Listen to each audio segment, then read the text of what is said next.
So I did something for the first time ever last week. I took the plunge and I bought my first gun. The Glock 45 9mm, and all the gun people are going to say, you should buy this gun instead. This gun. It's such a diehard community. It's awesome. Getting so many emails. All the gun owners out there, especially people living in the South, you're like, Frank, it's about time. I can't believe. What are you waiting for? The Northeast, where I live most of my life, 36, 37 years, you can't own guns, right? In New York, I mean, outside of hunting, it was never part of our culture, right? I mean, growing up in the South, it is part of your culture. New York, nobody talked about it, ever. We own guns, really. You permit stuff like that. But in a lot of the southern states, you really don't need anything. You need a license and you can get a gun. It's pretty easy. That's what I learned, being down in Florida for now a little over 10 years. Everyone owns a gun. Everybody I talked to. It was crazy. So I went on the podcast and I was thinking about buying a gun, and I had a subscriber reach out. His name is Rob, one of my subscribers. He happens to be a gun dealer. Actually drove from Atlanta to North Florida to train me, or at least go over the basics with me, and shoot the gun with me at the range in Jacksonville.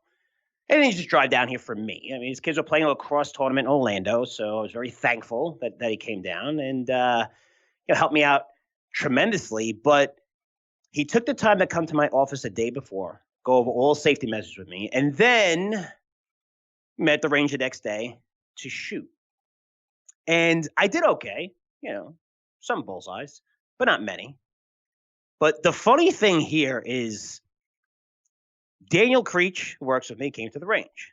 Now, Daniel's from Ohio, but spent a lot of time in Montana. For me, I never put two and two together. I'm like, Daniel's a great guy.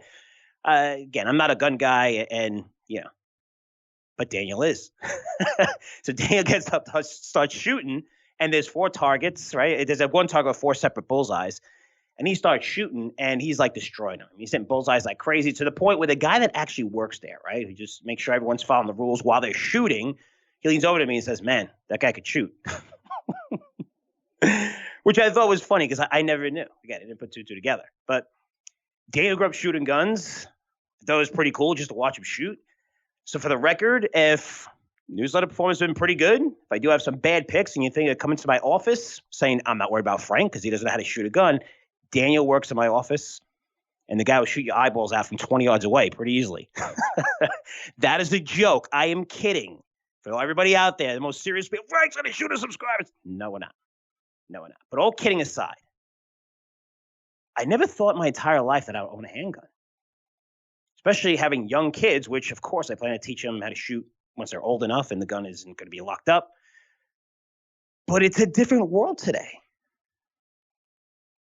I mean, people aren't scared to break into homes or rob homes. I mean, there's little consequences now.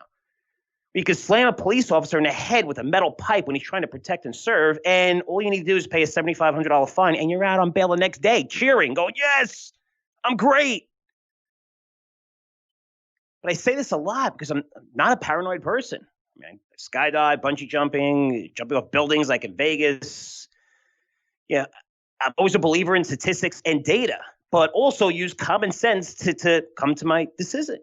And when I'm looking at the world today, it's different. I mean, it's crazy. We wanted to fund the police when there's very little statistics that support that, or the reason why we should do that. Very little. I know by saying that it makes me a racist. I'm an outcast. I'm an asshole to people for the left. I get it. But I support police officers, black, white, male, female, because most, more than 95%, do an amazing job and risk their lives every single day. It's just amazing how so many people are shitting on them now. You're lumping them all together because of a few bad apples. It's insane. But for me, becoming a gun owner for the first time, I'm going to be going through more training, taking this very, very seriously. But I'm very glad to own one now. And I pray to God, seriously, pray I never have to use it in a hostile situation. But I'm glad I have it. I just mentioned statistics and common sense real quick, because I had several people reach out to me. I've been providing you a lot of statistics on COVID, why a lot of this is bullshit because of our politicians. And of course, you have people from all over, just few emails. Where'd you get those statistics from? You're crazy. One guy pointed out that crime's going down in most cities. Give you evidence of this like the past 3 weeks. He sent a couple of charts and figures. And you know what? If you look at the data and say total crime, it is going down a little bit. That's if you include rape, sex abuse. Hey, if you look at homicide, from the links this person sent me in Washington alone, they're up 18%. Motor vehicle theft up 32%. Arson up 57%. But when you include all the stats, all crime, you'll see Washington down 17%, which is pretty freaking obvious, right? Since most people, they're not even on the streets today. In LA, from another link he sent me, homicide is up 32%, robbery up 5%, motor vehicle theft up, but there was a 35% decline in burglary, as most people who are stealing stuff have masks on, so they're getting away with it. They're not getting arrested. But when you look at the data, and you can interpret it however it's going to support your agenda. I understand that. But this is where common sense comes in. We just can't look at data and say, like, COVID, I'll get to this in a minute with COVID, and the death total's rising, of course. But wait till you hear the numbers, how great they've been. No one wants to talk about that, right? I mean, no one wants to talk about that. It's just the cases are exploding. No one's, I'll get to share more numbers with you. But when it comes to this person talking about crime, use your common sense here, because I'm going to ask you this question. This is all that matters. This is all that matters. Would you take your kids for a walk through a major city at 10, 11 o'clock at night right now? Would you really feel safe doing that? I wouldn't. There's no way.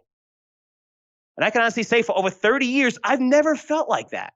Basically since the days of living in New York and Dinkins was our mayor, New York City was a disaster.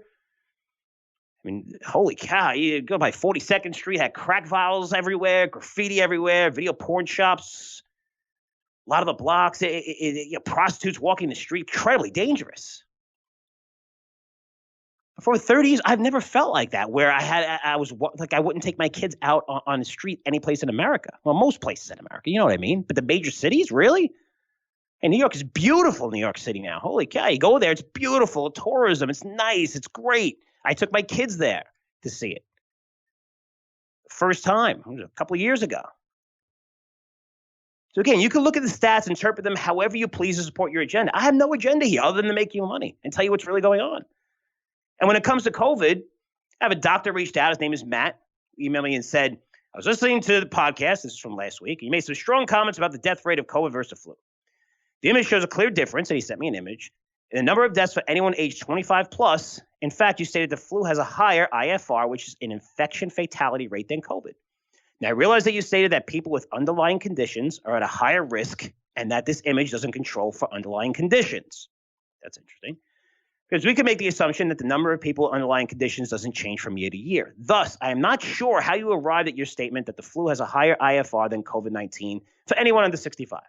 If you have data to support your claims, I'm happy to look at it. However, I am deeply concerned about your statements of stating the facts if you don't have the data. What facts are you using to make these claims? How am I supposed to trust you with investing advice? Why am I a paying subscriber if I can't trust any facts that you provide? And if you can't provide me with any nonpartisan data that supports all these facts, I would like a refund for my Curzio Research Advisory subscription. So Matt wrote. Now, Matt, to be honest, when you ask me why are you a paying subscriber if I can't trust your investment advice, the old me would have answered this by saying maybe you're a subscriber because I made you a shitload of money since I started that product, and you're paying less than when it cost to fill up your Mercedes last month. And I keep this price super low so every mom and pop investor can afford it. They can get quality Wall Street research. It's going to educate them to become better investors, create generational wealth, or maybe, hopefully that their kids are going to be secure and their kids are going to be secure, right? And given that quality Wall Street research without having a $5 million account at Goldman Sachs, that's the old me. The old me would have said that. But I've matured over the years. Definitely matured over the years. Instead, I'm going to answer you with numbers. So according to the CDC, which, right? What did you say? Partisan, nonpartisan, right? Everybody believes in those statistics, right? CDC. There are estimated 48 million people in the U.S. who had the flu last flu season. So that's October through April. Okay, that's the average, 48 million people. That resulted in 43,000 deaths. That's 0.9% of people who contract the flu end up dying. Pretty simple. Now when we look at COVID, The CDC latest stats on the site are from July 25th. The latest stats where it lists the people who have died of COVID based on age group, right? And there's subsets, 55 to 65, 65 to 75, 75 to 85, 85 years and up, right?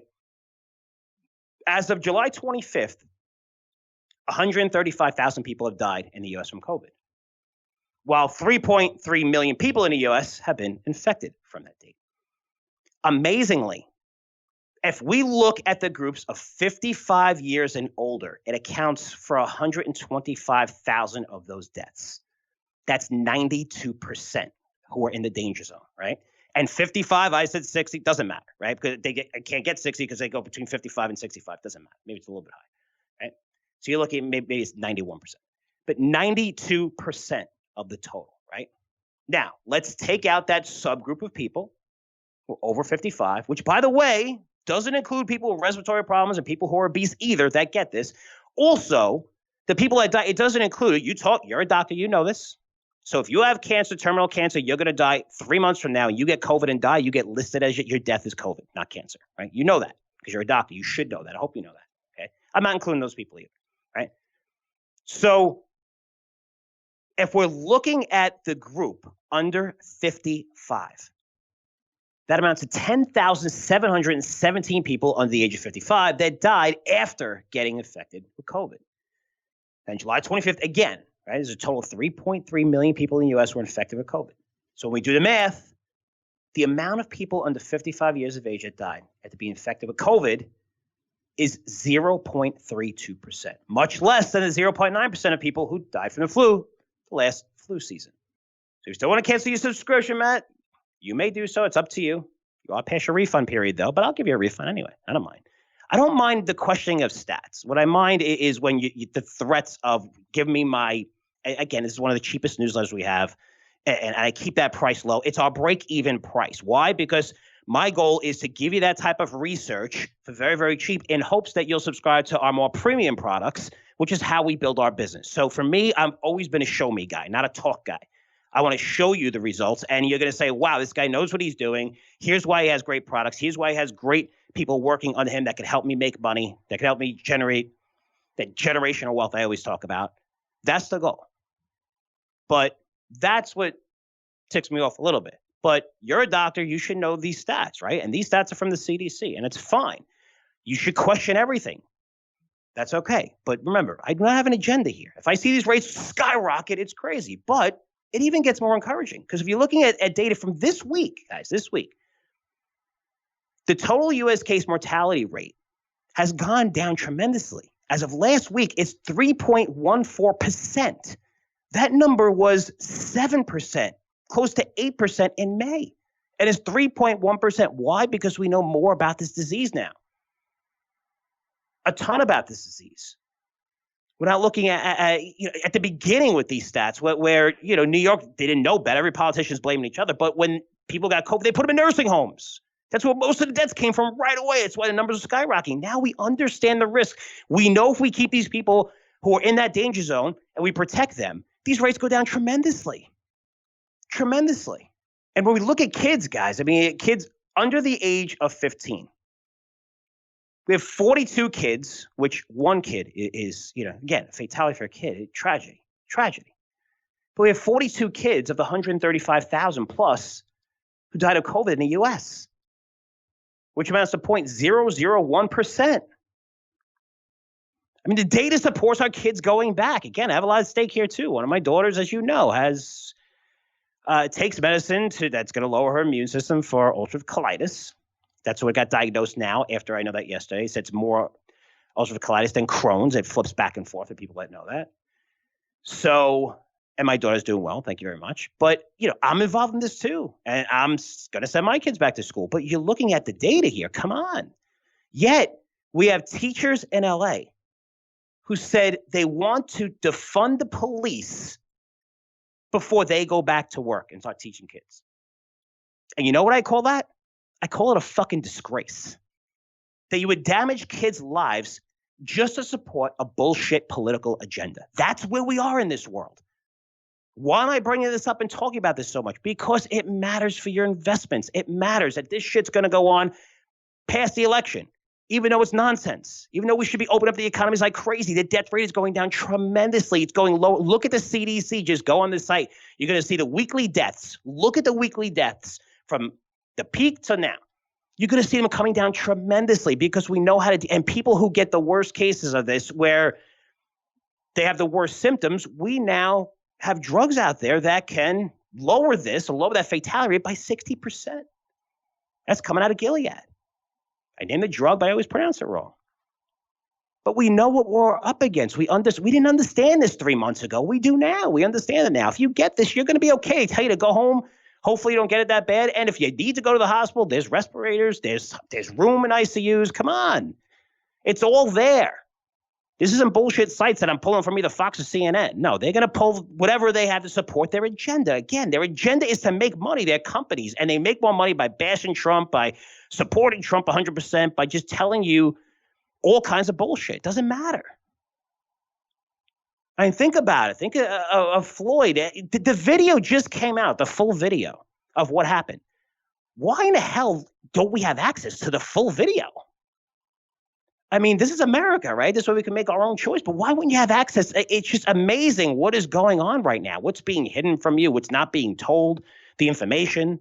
Guys, that's why I have this podcast. I've done this all my life on Wall Street. It's for me, I'm the first to call bullshit on things, to let you know things you don't have to worry about. I've been doing this for 12 years plus doing this podcast.